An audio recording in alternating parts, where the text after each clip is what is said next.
The Port of Cartagena, Colombia, utilized big data for IoT analytics, foreseeing equipment failures and maintaining machinery.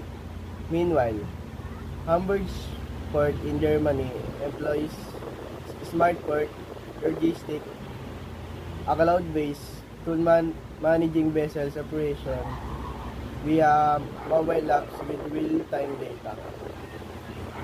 This advanced scheduling of ships, routes, and dock times streamlines traffic management and enhancing workflow efficiency.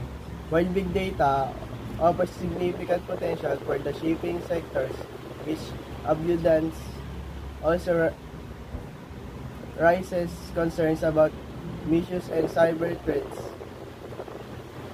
This is since stating heightened cybersecurity measures as industries continue to harness big data powers. Safeguarding data integrity becomes paramount to ensure sustainability, growth, and operational resilience.